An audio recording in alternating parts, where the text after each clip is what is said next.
যুদ্ধের পরে যখন আমাদের খুব ক্রাইসিসের সময় যাচ্ছিল, তখন আমার বাবার দুজন মুসলিম বন্ধু ইউসুফ চাচা এবং কামাল চাচা আমাদেরকে এত সহায়তা করেছিলেন যে আমি কৃতজ্ঞ চিত্তে তাদেরকেও স্মরণ করছি।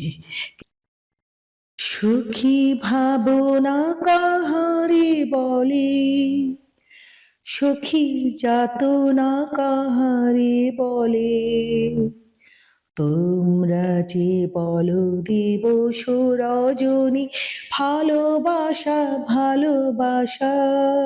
প্রিয় চট্টলাবাসী, আপনাদের সবাইকে শুভেচ্ছা এবং স্বাগতম। আজকে বিশিষ্ট জনের মুখোমুখি অনুষ্ঠানে আপনাদের সামনে কিছু বলার সুযোগ করে দেওয়ার জন্য হালিশহর টিভি চ্যানেলকে আমার অন্তরের অন্তঃস্থল থেকে হৃদয় নিংড়ানো ধন্যবাদ এবং কৃতজ্ঞতা। আজি প্রভাতে রবির কর, কেমনে পশিল প্রাণের পর, কেমনে পশিল গুহার আধারে প্রভাত পাখির গান, না জানি কেন রে এতদিন পরে জাগিয়া উঠিল প্রাণ। প্রিয় দর্শক শ্রোতা, বিশিষ্টজনদের মুখোমুখি হালিশহর টিভি চ্যানেলের 15তম অনুষ্ঠানে বিশেষ সাক্ষাৎকার নিয়ে আপনাদের সামনে হাজির হচ্ছেন বিশিষ্ট কথা সাহিত্যিক, কবি, প্রাবন্ধিক ও বাংলাদেশ নৌবাহিনী কলেজের বাংলা বিভাগের অধ্যাপক বিচিত্রা সেন। তিনি অত্যন্ত সুন্দর ও সাবলীল ভাষায় তাহার শৈশবকালের স্মৃতি বিজড়িত অনেক কথা আমাদের বলেন। আজ আমি আপনাদের সামনে আমাকে কিছুটা তুলে ধরব। আমি বিচিত্রা সেন, বর্তমানে বাংলাদেশ নৌবাহিনী কলেজের অধ্যাপক হিসাবে কর্মরত আছি। এই শহরে আমার জন্ম, এই শহরে আমার বেড়ে ওঠা, এই শহরে কর্ম। খুব ছোট্টবেলা থেকে, জন্মলগ্ন থেকে আমি এই শহরে রয়েছি। আগ্রাবাদের গোসালডাঙ্গায় আমার নানা বাড়ি। ওই নানা বাড়িতেই আমাদেরকে ছোটবেলা থেকে নানা বাড়িতেই আমরা বড় হয়েছি। আমার প্রাইমারি স্কুল হচ্ছে গোসালডাঙ্গায় শারদশ্বরী প্রাথমিক বিদ্যালয়। আমার স্কুল হচ্ছে হাই স্কুল KB দোবাস city corporation girls high school, ওটাও গোসালডাঙ্গায়। এরপর আমি ইন্টারমিডিয়েটে ভর্তি হই চট্টগ্রাম কলেজে। চট্টগ্রাম কলেজ থেকে HSC পাশ করে আমি বাংলা ভাষা ও সাহিত্য নিয়ে চট্টগ্রাম বিশ্ববিদ্যালয়ে অনার্স সহ মাস্টার্স সম্পন্ন করি। তারপর আমি মাস্টার্স পাশ করার পরে বাংলাদেশ নৌবাহিনী কলেজে চাকরিতে ঢুকি এবং এই বর্তমানে আমার 30 বছরের চাকরি জীবন। লেখাপড়ার পাশাপাশি ছোটবেলা থেকে সাংস্কৃতিক কর্মকাণ্ডে আমার ভীষণ আগ্রহ ছিল। ছোটবেলা থেকে আমি একদম ছোটবেলা থেকে আমি ক্লাবের ফাংশনে গান করতাম, আবৃত্তি করতাম এবং একটু বড় হওয়ার পর স্কুলে গান করেছি, নেচেছি, আর পাড়ার অনুষ্ঠানে তো উপস্থাপনা করতামই। এবং যখন ভার্সিটিতে ভর্তি হলাম তখন আমি থিয়েটারের সাথে যুক্ত হলাম। থিয়েটার উচ্চারণ নাট্য সম্প্রদায় হচ্ছে আমার থিয়েটার। আমাদের সময় গ্রুপ থিয়েটার 2 ভাগে বিভক্ত ছিল, একটা শিল্পকলা একাডেমি আর একটা মুসলিম হল। আমরা মুসলিম হল ভিত্তিক গ্রুপ থিয়েটার ফেডারেশনের সাথে যুক্ত ছিলাম। সেখানে আমি উচ্চারণ নাট্য সম্প্রদায়ে 7 বছর সরাসরি থিয়েটার করেছি। আমার ছোটবেলা থেকেই শখ ছিল শিক্ষক হব, এমনকি আমার বন্ধু বান্ধবদেরকে ছাত্রছাত্রী সাজিয়ে আমি ছোটবেলা থেকেই শিক্ষক চরিত্রে অভিনয় করতাম। বাসায় সবাই এ নিয়ে খুব হাসাহাসি করতো এবং বলতো তুই বড় হয়ে ঠিকই একদিন মাস্টারনি হবি। এবং শেষ পর্যন্ত আমি যখন ভার্সিটিতে চান্স পাই, আমার মায়ের আগ্রহে আমি বাংলা ভাষা ও সাহিত্য নিয়ে পড়েছিলাম। 2014-15 সালের দিকে আমি আবার নিজের বিষাদ কাটানোর জন্য, বিষণ্ণতা কাটানোর জন্য আমি লেখালেখিকে আশ্রয় করলাম। খুব মজার ব্যাপার হচ্ছে আমি প্রথম লেখাটা কিন্তু আর পত্রিকায় পাঠাইনি। এখন খুব সুবিধা হয়ে গেছে, ফেসবুকে লেখা ছাপালে হাজার হাজার মানুষ দেখতে পাচ্ছে।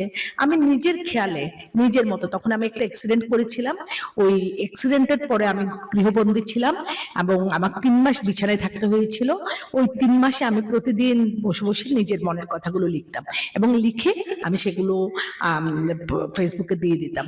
এবং আমি অবাক হয়ে দেখলাম আমি যে লেখাই দিই সেটাতে পাঠকদের প্রচুর সাড়া, পাঠকরা প্রচুর কমেন্ট করে লাইক দিয়ে আমাকে উৎসাহিত করতে লাগলো। আমার ছাত্রছাত্রীরা বিশেষ করে আমাকে বলতে লাগলো যে ম্যাডাম আপনি লিখেন, আপনি লিখলে খুব ভালো করবেন। এরপরে আমি আবার লেখালেখি শুরু করলাম এবং আমি একদিন অবাক হয়ে দেখলাম যে আমি দৈনিক আজাদীতে আমার একটা গল্প ছাপা হয়েছে। আমি এত অবাক হলাম যে এই গল্পটা তো আমি ফেসবুকে দিয়েছিলাম, এটা কি করে দৈনিক আজাদীতে আসলো। পরে দেখলাম রাশেদ রৌফ, আমাদের বিখ্যাত সাংবাদিক, শিশু সাহিত্যিক, বাংলা একাডেমি পুরস্কার প্রাপ্ত শিশু সাহিত্যিক রাশেদ রৌফ এই গল্পটা আজাদীতে ছাপিয়েছেন। আমি আপ্লুত হয়ে গেলাম এবং অত্যন্ত খুশি মনে আমি দ্বিগুণ উৎসাহে লেখা শুরু করলাম আবার। এরপর থেকে আমি অনবরত লিখছি এবং রাশেদ রফের পরামর্শে আমি ছড়া কবিতার থেকে কিছুটা সরে আসলাম, আমি গল্পের দিকে নজর দিলাম এবং অনেকগুলো গল্প যখন হয়ে গেল 2018 সালে আমি আমার প্রথম গল্পের বই বের করলাম, অন্যরকম গল্প। আমি খুব দুরু পক্ষে গল্পটা প্রকাশিত করেছিলাম, ভেবেছিলাম আমাকে কেউ কি চিনে, যে আমার গল্প কি কেউ কিনবে। আমি এত আশ্চর্য হলাম, প্রথম বই মেলাতে আমার 2018 সালে আমার বই এত বিক্রি হলো যে প্রথম যা বই ছাপানো হয়েছিল প্রায় 700 কপি অল্প কয়েকদিনের মধ্যেই চলে গেল। আমার ছাত্রছাত্রীরা, আমার বন্ধু বান্ধবরা, আমার পরিচিতরা সবাই মিলে আমার এই বইটা সংগ্রহ করছিল। এ পর্যন্ত আমার একটানা 2018 থেকে 2025 পর্যন্ত আমার একটানা 6টা গল্প গ্রন্থ, 3টি উপন্যাস, একটি প্রবন্ধ গ্রন্থ বেরিয়েছে, মোট 10টি বই বেরিয়েছে। 2026-ও আমার একটা উপন্যাস আসার কথা, আশা করি আপনারা সেই উপন্যাসটি সংগ্রহ করবেন। প্রিয় দর্শক শ্রোতা, তিনি 1971 সালে ওনার পরিবারের সাথে ঘটে যাওয়া অমানবিক ও অপ্রত্যাশিত লোমহর্ষক একটি ঘটনা বর্ণনা করেছেন, যেটি তাহার পরিবারের জন্য খুবই মর্মান্তিক ও বেদনাদায়ক ছিল বলে জানান মোহাম্মদ দেলাওয়ার হোসেন, হালিশহর টিভি চ্যানেল। উত্তরপশ্চিমের দিকে রওনা দেওয়ার পরে এটা মনে হয় খবরটা পাচার হয়ে যায়, তারা সাম্পানে ছিল। সাম্পান যখন মিলিটারি পুলের কাছে পৌঁছায় তখন ব্রিজের উপর থেকে পাকিস্তানি আর্মির গাড়ি, 2 ট্রাক গাড়ি বন্দুক দিয়ে ইশারা করে মাঝিকে থামতে বলে। তখন মাঝি নৌকা থামায়, তখন ওরা আর্মিরা নেমে আসে এবং নেমে এসে আমার বাবাদেরকে সারেন্ডার করতে বলে হাত তুলে। তখন আমার বাবার কোলে আমি ছিলাম, আমার বাবা একটু হয়তো দয়া পাওয়ার আশায় বা করুণা পাওয়ার আশায় আমাকে কোলে নিয়ে উপরে উঠেছিল, কিন্তু একজন পাকিস্তানি আর্মি আমাকে আমার বাবার কোল থেকে ছিনিয়ে নিয়ে ছুঁড়ে মেরে আমার মায়ের কোলে দেয় নৌকাতে। এবং আমার বাবা, কাকা, 2 মামা আর আমার ভাই, আমার মামাতো ভাইকে ধরে নিয়ে যায়। কিন্তু কটু গিয়ে একটু করে উপরে উঠে ওরা আমার ভাই এবং আমার মামাতো ভাই খুব ছোট ছোট ছিল, ওদেরকে 2টা রাফেলের বাট দিয়ে বাড়ি মেরে ওদেরকে ছেড়ে দেয় এবং বলছে যা ভাগ। ওরা দৌড়ে নৌকায় চলে আসে, কিন্তু বাবা, কাকা, 2 মামাকে সেই যে নৌকায় এই ট্রাকে করে তুলে নিয়ে গেছে, তারপর ওদের আর লাশ পাওয়া যায়নি এবং এখনো পর্যন্ত আমরা জানি না যে তারা বেঁচে আছেন নাকি মারা গেছেন, কোনো খোঁজ পাওয়া যায়নি। মুক্তিযুদ্ধের পর আমার নানা অনেক চেষ্টা করে প্রত্যেকটা থানায় যায়, ক্যান্টনমেন্টে যায়, এমনকি যশোর ক্যান্টনমেন্টে পর্যন্ত যায়, কিন্তু কোথাও ওদের কোনো হদিশ পাওয়া যায়নি। তো যার ফলে ওদের লাশ পাওয়া যায়নি এবং আমরা শুধু অপেক্ষায় থেকেছি। আমি ছোটবেলায় জানতাম যে আমার বাবা আসবে, আমি ক্লাস 6 পর্যন্ত জানতাম না যে আমার বাবা মারা গেছেন। ক্লাস 6-এ যখন উঠেছি তখন আমি প্রথম জানতে পারি যে আমার বাবা আর কখনো ফিরবে না, আসবে না, আমার বাবাদেরকে হয়তো মেরে ফেলেছে। এরপর থেকে আমার প্রতীক্ষার পালা অবসান হয়। কিন্তু সবচেয়ে কষ্টের এটাই যে আমাদের মানে কোনো আমার বাবা, কাকা, 2 মামার কোনো সমাধি নেই, কোনো শ্মশান নেই, যার ফলে আমরা একটা বাৎসরিক যে একটা ধর্মীয় কাজ করি সেটাও আমরা করতে পারি না।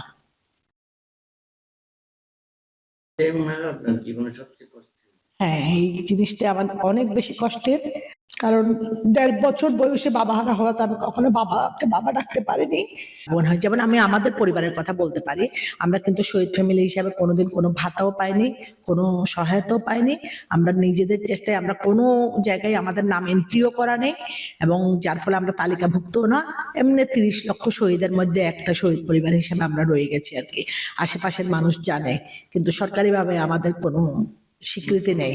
ওই আমাদের বোয়ালখালী উপজেলার উত্তরবুশি গ্রাম, আমাদের গ্রামে বাবাদের নামে একটা শহীদ মিনার আছে, এটাই আমাদের প্রাপ্তি। গোসাইডাঙ্গা, এখানে আগ্রাবাদের গোসাইডাঙ্গায় আমার বাবা মামাদের নামে একটা শহীদ মিনার আছে, এটাই প্রাপ্তি। স্মৃতিস্তম্ভ আছে গোসাইডাঙ্গায় আর উত্তরবুশিতে, এটাই আমাদের কাছে অনেক বড় পাওয়া। ওরে জাগিয়া উঠিল প্রাণ, ওরে উথলে উঠেছে বাড়ি, ওরে প্রাণের আবেগ, প্রাণের বেদনা রুধিয়া রাখিতে নারী।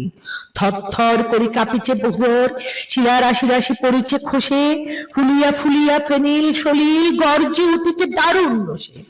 হেথায় হোথায় পাগলের প্রায়, ঘুরিয়া ঘুরিয়া মাতিয়া বেড়ায়, বাহিরিতে চাই দেখিতে না পায় কোথায় কারার দ্বার।